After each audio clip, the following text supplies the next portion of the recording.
The auctioneer's voice had the quality of something that had given up caring, flat, procedural, the verbal equivalent of a form stamped approved without anyone reading it. Lot 7741 Fringe. Designation: Vareth Station. Structural classification: Preconsolidation, unknown origin.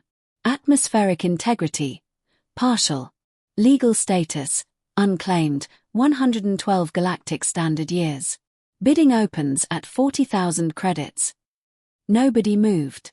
Not the Drevithai merchant in the third row whose 4 arms were folded in the universal body language of "I am here by accident."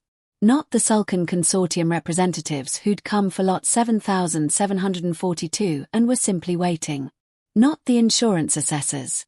Not the 2 journalists from the Outer Reach Bulletin who'd arrived hoping for drama and were getting spreadsheets. Marcus Webb raised his hand. He was 34 years old, from Boise, Idaho, which was the kind of biographical detail that never appeared in the stories later told about him because it seemed too ordinary to be true. He had 17 years of contracting experience, a pilot's license for 4 vessel classes, an ex-wife who still occasionally called to ask how he was doing in the tone of someone checking on a houseplant they'd given away, and 42,000 credits in a savings account he'd been building since he was 19. 40,000, he said. The auctioneer looked up for the first time all morning. Not because the bid was interesting. Because it was the only one. Sold. The transit ferry to Vareth Station took 11 days. Marcus spent most of it reading the structural surveys, the atmospheric reports, and the single page of historical documentation the Galactic Registry had on file, which was less a document and more a collection of admissions that nobody knew anything. Origin: disputed. Construction date: estimated 6,000 to 8,000 GSY before consolidation. Primary purpose: unknown. Last registered occupant: a species designated only as witness class, no further taxonomy available. Reason for abandonment: not recorded. He read that last line 3 times. Not unknown. Not unrecorded in accessible databases. Just, not recorded. As though whoever closed the file had known the reason and decided it wasn't worth writing down. Marcus folded the report and looked out the porthole at the dark between stars, which had the particular quality of darkness that isn't absence but presence, something there, watching the light instead of being lit by it. He told himself he was excited. He was. He was also something else, something that lived in the same neighborhood as Dredd but had a different address. He'd felt it before, twice, once standing at the edge of the Grand Canyon at age 12, once in a hospital waiting room at age 29. The feeling of scale. Of a thing being much larger than the container your mind had prepared for it. He was still feeling it when the station came into view. Vareth was not what he'd imagined. He'd imagined ruin the way humans imagine ruin. Collapsed, overgrown with whatever passes for weeds in zero-atmo environments, structurally embarrassing. The surveys had described significant deterioration, and he'd pictured something that looked like a condemned building. Instead, Vareth Station looked like a thought someone had abandoned mid-sentence. It was vast, 3 kilometers end-to-end, a curved spine of dark material that didn't quite reflect light so much as redirect it, as though the station had opinions about which photons were allowed to continue their journey.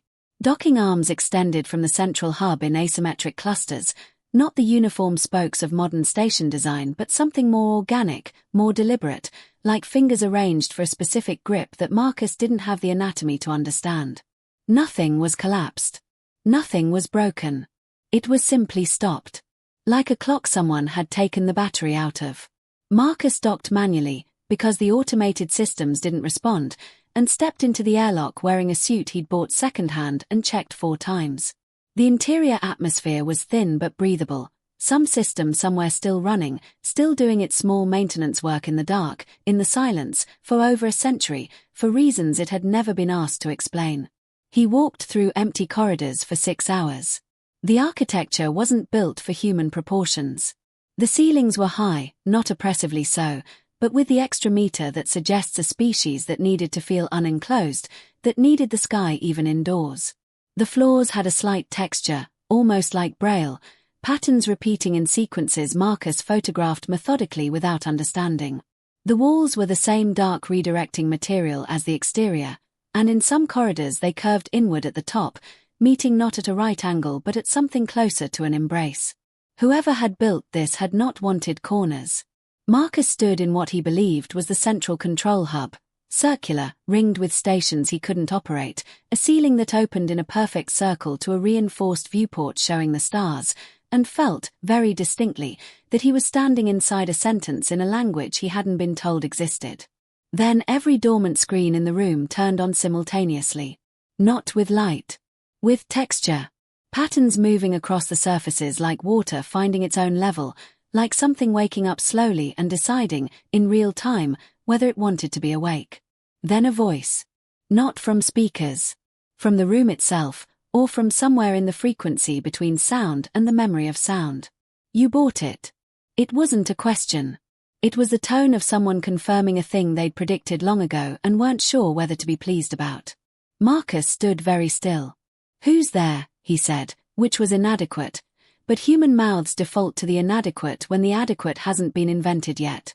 "The previous owner," the voice said.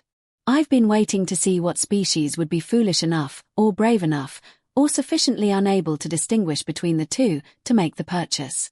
I confess I expected a corporation. I did not expect a single biological. I'm Marcus Webb." "Yes, you are. That's the part one find most interesting." It took 3 days before Marcus saw anything he could call a shape. The voice, patient, precise, with the cadence of something that had learned language the way a geologist learns rock, by being surrounded by it for an incomprehensible amount of time, explained itself in pieces, the way you explain a very large room by standing in different corners of it. Its name, in its own designation system, was a concept rather than a sound. The closest translation, it offered, was something like the quality of remaining to watch after all others have left. Marcus called it Vareth, after the station, which seemed to please it in the way that being given a simple name after a long life of complexity might please anyone. Vareth was not non-corporeal in the science fiction sense. It wasn't energy, wasn't light, wasn't a ghost in the system. It was biological in the way that oceans are biological, technically composed of living things, but not usefully described by the word organism. It existed in a distributed state across the station's material, within the walls, the floors, the dark redirecting surfaces, having spent centuries integrating itself into the structure after its original body. The body it had been born in had reached the end of what bodies are for. "How old are you?" Marcus asked on the first day. "I stopped counting when the number became emotionally meaningless," Vareth said. "Which was approximately 9,000 of your years ago." Marcus was quiet for a moment. "And you've been in this station alone since then?" "Not alone. Watching." "There is a significant difference." He asked what it had been watching. "The same thing I watched before I came here," Vareth said. "The same thing I watched before my body failed me and I had to decide whether to die with it or to continue without it. The same thing I have always watched, Marcus Webb." It paused, not for effect, Marcus learned, but because Vareth paused whenever a statement required it to access something from a distance within itself, something stored in a part of its distributed being that wasn't immediately present. "Your species," it said.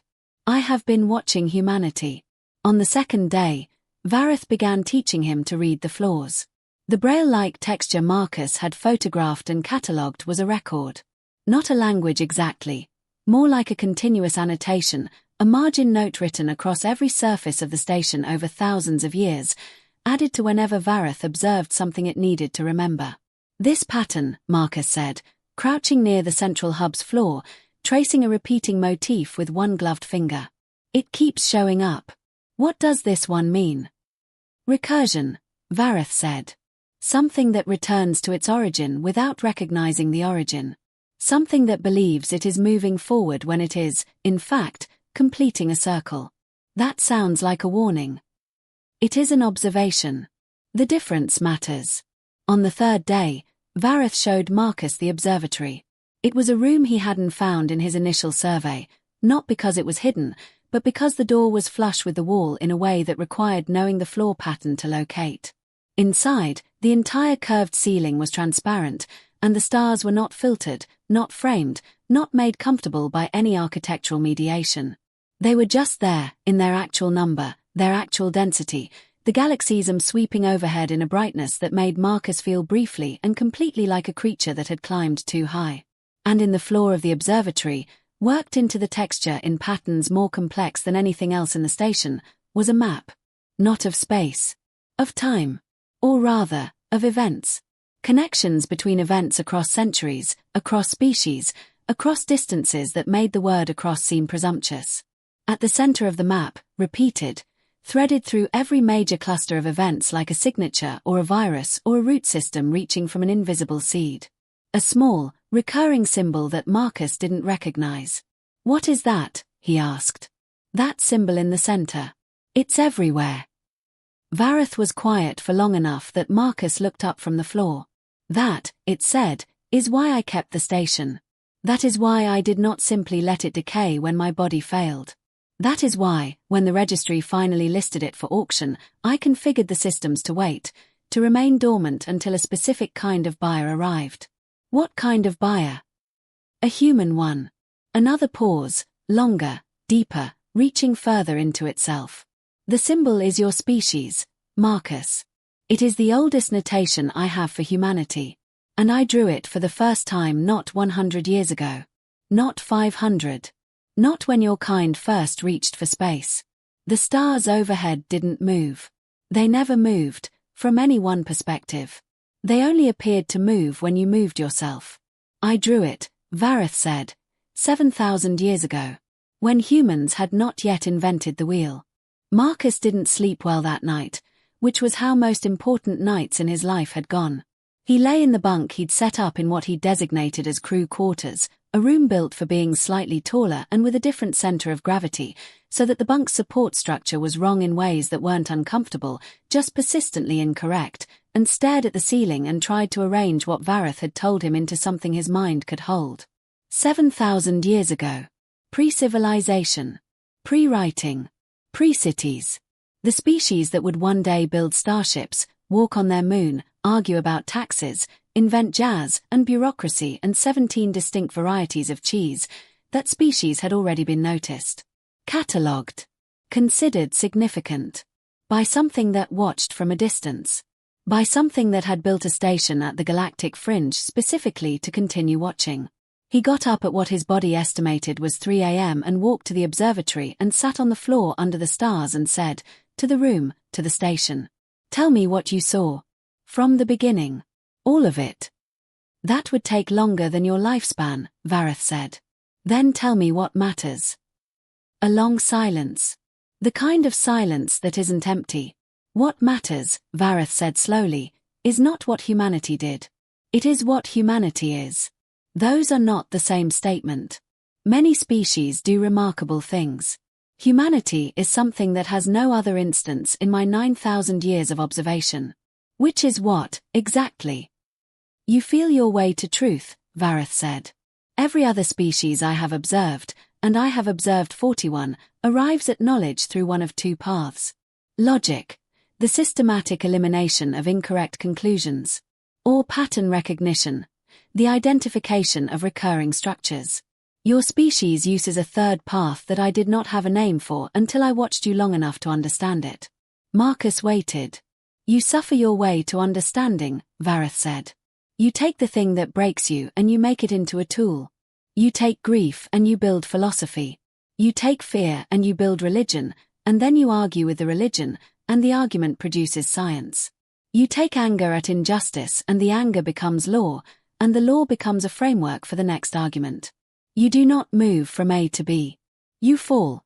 You fall in a direction, and the landing produces C, which you were not looking for, which changes everything." "That sounds like you're describing chaos," Marcus said. "Yes. Organized around emotion rather than logic. Which produces something that pure logic cannot.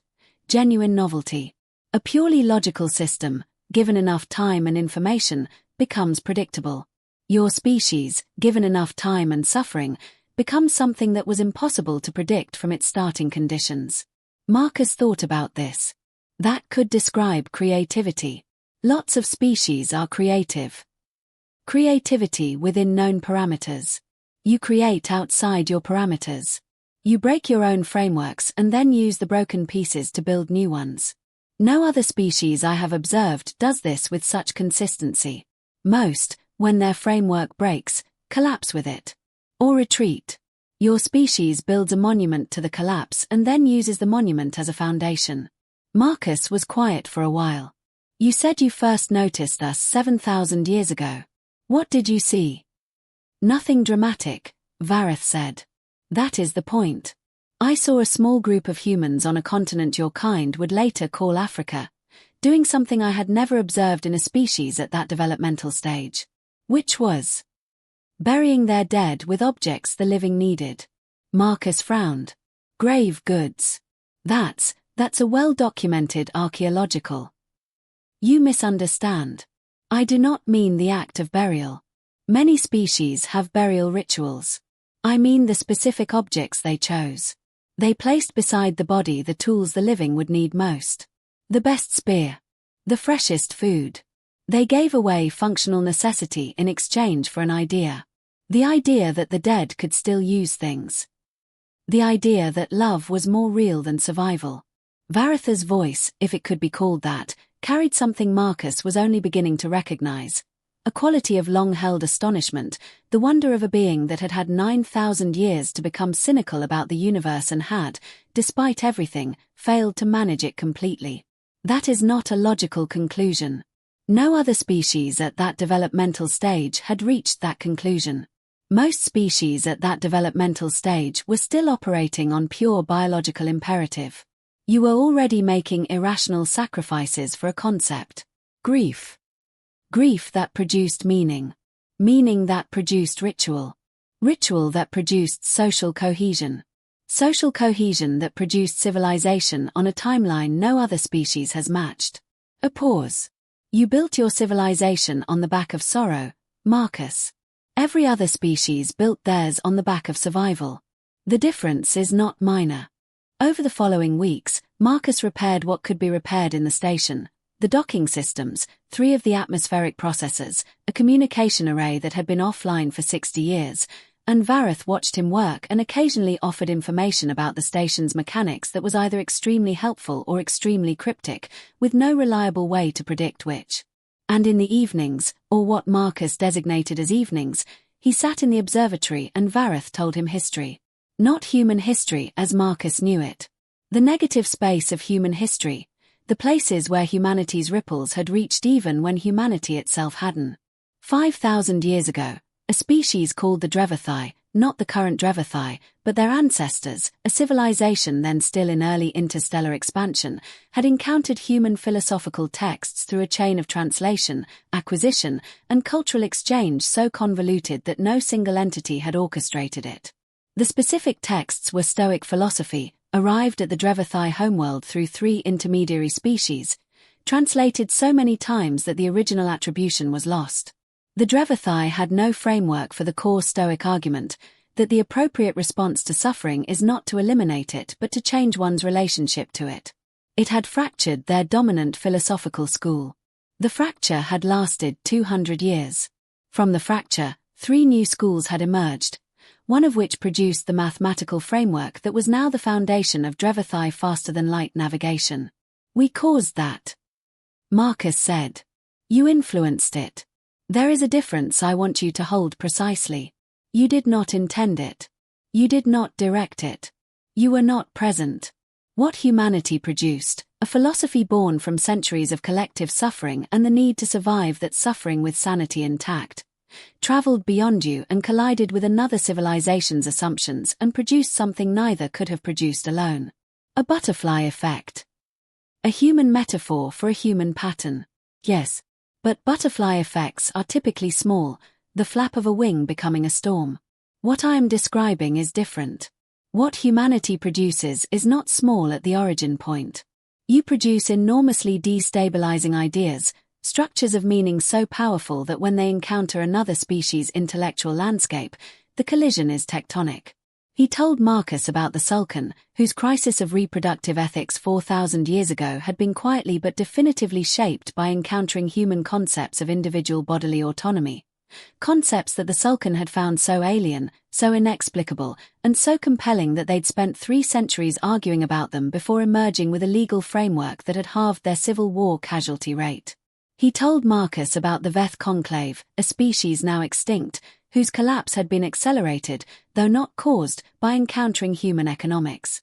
Not the economics itself, but the underlying assumption embedded in human economic thinking. That growth is the natural state of a healthy system.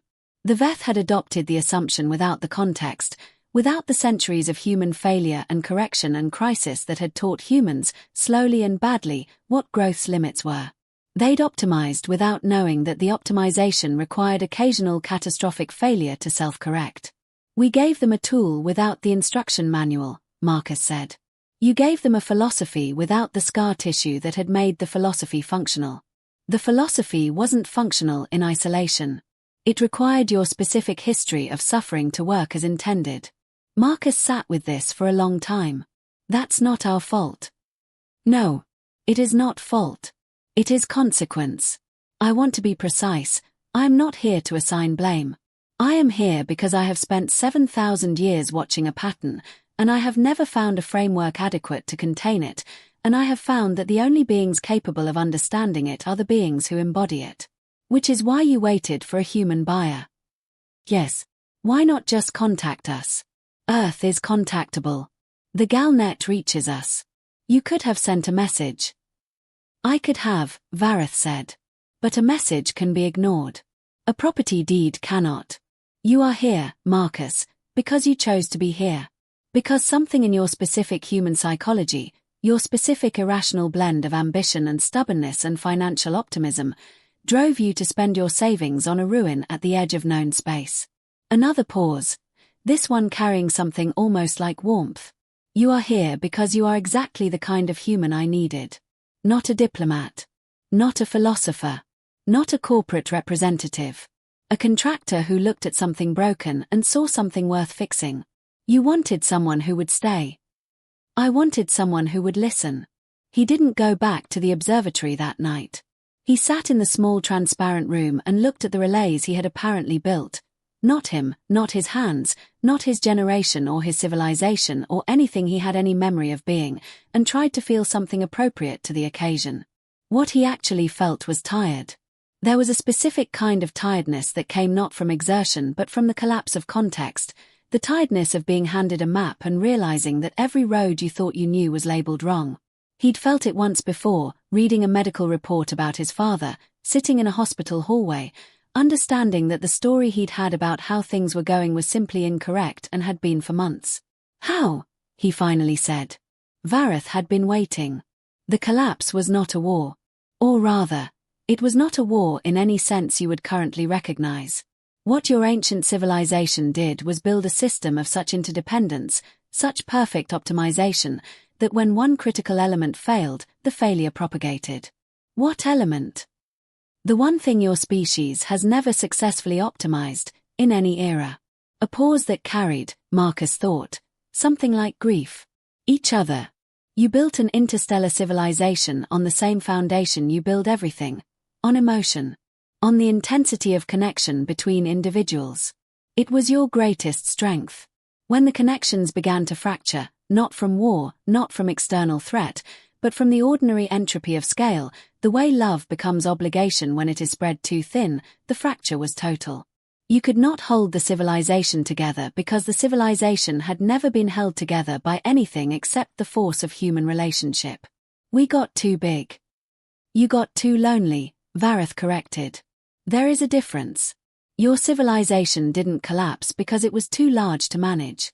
It collapsed because the individuals within it stopped feeling known by each other. When humans stop feeling known, they stop cooperating. Not from malice. From a grief so deep it reads as indifference.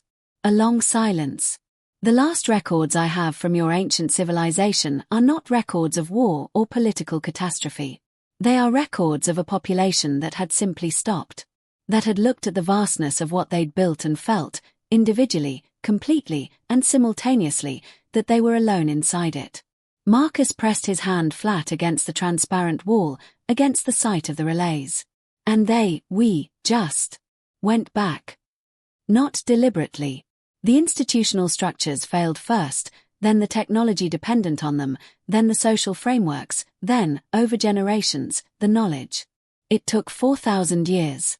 By the end, your ancestors on Earth had no memory of anything before the village. The species that built relay networks across the galaxy was farming wheat and counting seasons and building the first myths, which were, and I find this unbearably moving, stories about lights in the sky. Marcus laughed. It came out wrong, too sharp, too sudden, but Vareth waited through it. They were telling stories about themselves. Without knowing. Every species has origin myths. Yours have always featured stars. Why didn't you tell us? When we came back out. When we reached space again. Why didn't anyone just tell us? It was the question he'd been working toward for days, circling it the way you circle something hot. Who would you have told? Vareth asked. And with what evidence? 15,000 years of geological time does not leave readable records. What I have, what is in this station, is not proof by any galactic legal or scientific standard. It is observation. It is my own records, my own testimony, and the physical evidence of the relays, which the current galactic consensus has attributed to the extinct Vareth builders. The Vareth builders, Marcus said slowly. That's what they call the species that built the relays. Yes, they named the species after this station. They named this station after the species, actually. I took the name because I had been watching long enough to know what it meant. To watch is to be associated with the watched, eventually. A pause. But yes, the galactic community knows the relays exist. They know a prior civilization built them.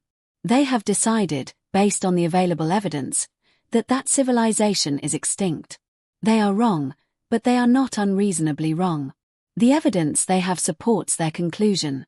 And you've been sitting here for 9,000 years with the information that their conclusion is wrong, and you just watched. I was waiting for the right moment.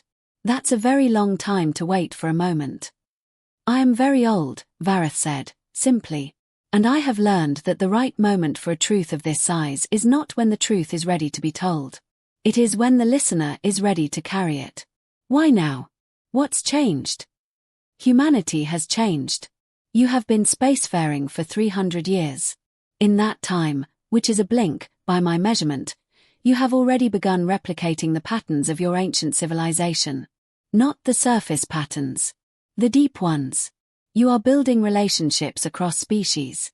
You are exporting philosophy with the same unconscious intensity as before.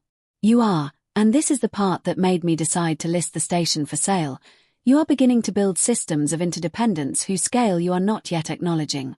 You mean the Galnet. The trade agreements. The political alliances. I mean the fact that 17 galactic species now have elements of their legal frameworks derived from human rights philosophy. I mean that the Sulcan breeding crisis of 50 years ago was resolved using a negotiation framework a human diplomat invented, and that framework has since been adopted as standard by the Galactic Mediation Council. I mean that human art, your music, specifically, has been identified by 3 separate research institutions as having measurable neurochemical effects on non-human species, effects that have no analogue in any other artistic tradition in the galaxy.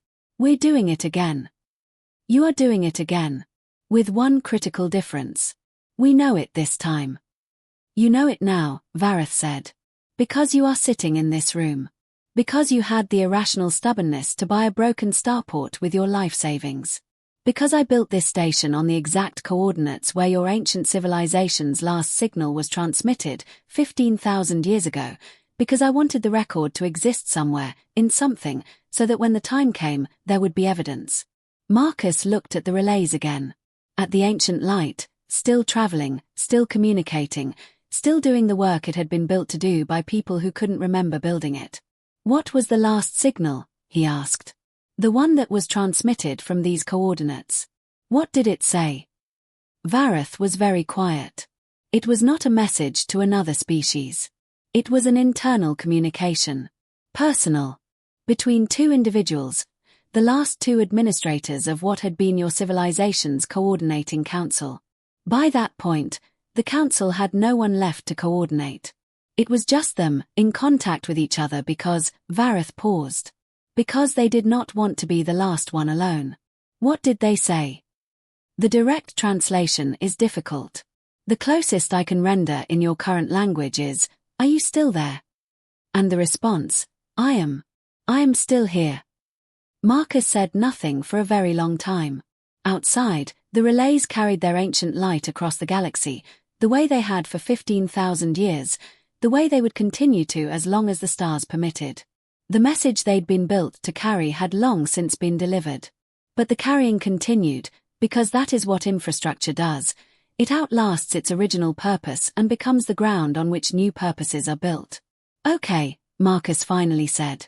"Okay. I need to think. Give me a day." "I have waited 9,000 years, Vareth said. "I can wait a day." He spent the day doing physical work. This was a thing Marcus had always done with problems that were too large for sitting. He moved his body through space and let his mind run parallel to the motion, untethered from the obligation to produce immediate conclusions.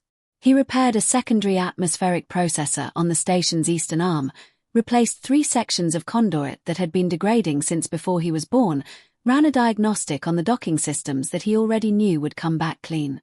He thought about his father, who had died of a slow disease with a characteristic that Marcus had never found a way to describe to anyone, that the slowness had been a mercy and a cruelty simultaneously, that having time to say goodbye meant having time to understand that goodbye was insufficient, that there were not enough words in any language for what needed to be communicated between people who loved each other and were running out of time. He thought about his ex-wife, Claire, who had once said to him, not unkindly, as a statement of observed fact, "Marcus, you are most alive when you are fixing something. The problem is you don't always notice when the broken thing is a person." He thought about the humans who had stood at the edge of their ending civilization and asked each other, "Are you still there?" He went back to the observatory when the lights cycled to what his body recognized as evening. He sat on the floor. He looked at the stars. "Here's what I think," he said. "Yes. You could have given this information to a government. A scientific institution. The Galactic Historical Council. Someone with resources and authority and the ability to actually do something with it. Yes. You gave it to me. A contractor from Idaho with 42,000 credits and a second-hand suit. Yes. That's either the wisest thing anyone's ever done or the worst. Those are not mutually exclusive possibilities." Marcus looked at the stars for a while longer. "If I take this information public, and I mean to the galactic community, not just to Earth, it changes everything. Humanity's political status changes overnight. Every alliance, every treaty, every assumption about our role in the galactic community, it all has to be renegotiated from a completely different starting position. Yes, that could go very badly. History suggests it will go both very badly and very well, in sequences that are difficult to predict but impossible to stop once initiated. And if I don't tell anyone, keep this between us, then the pattern continues without the participants understanding the pattern, which is what has been happening for 15,000 years, and which has produced considerable collateral damage alongside the genuine advancement. Is that why the Veth went extinct? Because they hit a human ripple without knowing what it was. Vareth paused.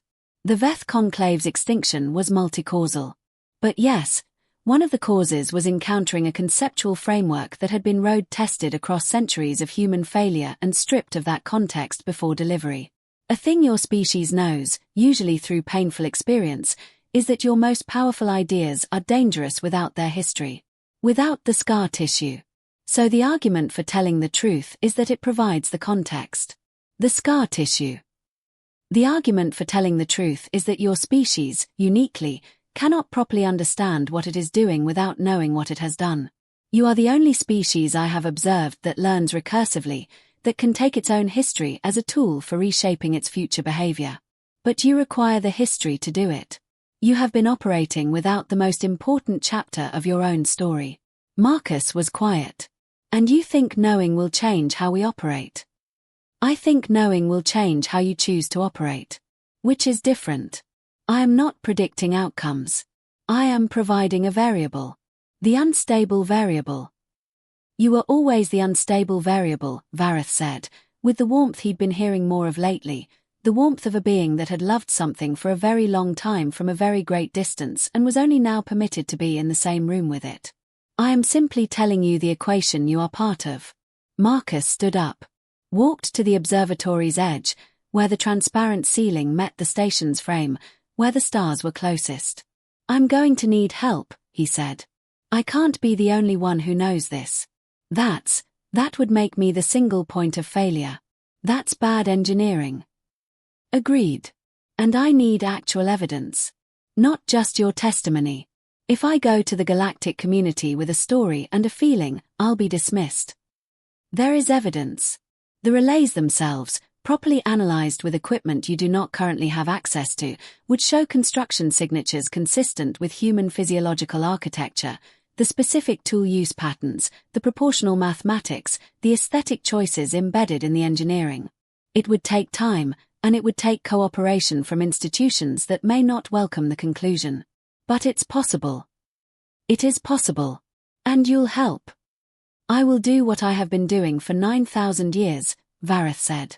I will watch, and I will remember, and I will tell you what I have seen, as completely and as honestly as I can. And I will trust you to know what to do with it. As I have always trusted you. Even when you did not know you were being trusted. Marcus pressed his hand against the transparent ceiling. Beyond his palm, the stars were doing what they always do. Burning, slowly, in the patient way of things that have no particular deadline. Okay, he said, for the second time. This time it meant something different. 6 months after Marcus Webb purchased Vareth Station for 40,000 credits, the station was officially relisted in the Galactic Registry as an active commercial and research facility, the first privately owned research station in the galactic fringe. It received 3 visitors that year, a Drevithai archaeologist named Sev Orath, who had been studying the cradle relays for 20 years and was the only person in the galactic community who had come close to the same conclusion Vareth had already reached. A human physicist named Dr. Amma Cole, who was Marcus's oldest friend and the first person he'd called after sitting on the observatory floor for 3 hours working up the nerve to call anyone, and a Sulcan archivist who arrived unannounced. Examined the floor patterns in the central hub for 2 hours without speaking, and then left an encrypted data packet with Marcus that turned out to contain records of 300 years of Sulcan observations about human cultural impact, collected quietly by a research division that had never published any of it. The Sulcan archivist's note, attached to the data packet, read, "We have also been watching. We did not know how to begin the conversation." Marcus read it twice. Then he added it to the archive he was building, a room he'd cleared on the station's upper level, a room with walls he'd covered in the same texture notation as the observatory floor, to which he was adding records as he found them, creating a map of the map, a history of the watching. Dr. Cole, on her 3rd visit, stood in the archive room and was quiet for a long time. "How do you carry this?" she finally asked. "Knowing what you know. About what we were, what we did, what we lost." Marcus thought about it. "I think about the grave goods," he said. She looked at him sideways. "What?" "Something Vareth told me. 7,000 years ago, at the very beginning of what it was tracking, it saw humans burying their dead with objects the living needed. Giving away functional necessity for an idea. For love." Amma looked at the walls, at the records, the annotations, the 15,000-year map of a species that had built a galaxy and forgotten and come back and was still, somehow, leaving traces wherever it went.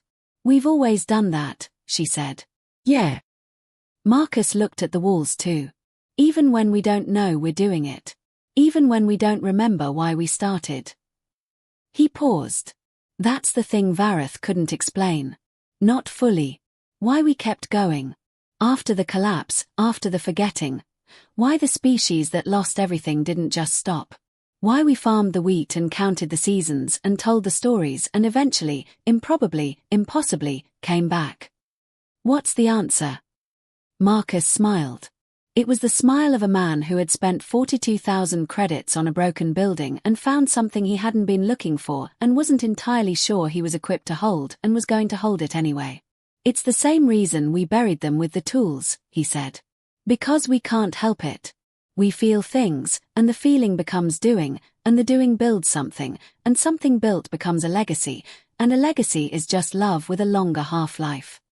Outside, in the dark, the relays carried their ancient signal across the galaxy. Not a message anymore. Not information. Just the fact of having been built. The fact of still standing. The fact of continuing to do the work of connection in the silence between stars, in the space between one voice asking, "Are you still there?" and another voice answering, "I am. I am still here." In the observatory, Vareth watched the stars with the patience of something that has learned to find joy in the watching. Not in the control, not in the outcome, not in the satisfying arc of a completed story, but in the fact of continued presence, the strange and irreducible miracle of things that persist. Marcus Webb was in the archive room, adding a new record to the wall. He was humming something, an old song, half-remembered, the kind that gets into the mind without asking and stays without explaining. He didn't know where he'd learned it. He didn't know how old it was. He didn't know that the melody's structure, the specific intervals, the particular rhythm of its resolution, bore a mathematical relationship to a harmonic pattern embedded in the cradle relay's signal frequency. He was humming something his species had written 15,000 years ago, in a civilization so vast and so lonely that it had collapsed under the weight of its own forgetting, and he was humming it while building something he hoped would last. He didn't know. He would learn. That was the thing about humanity. They always, eventually, learned.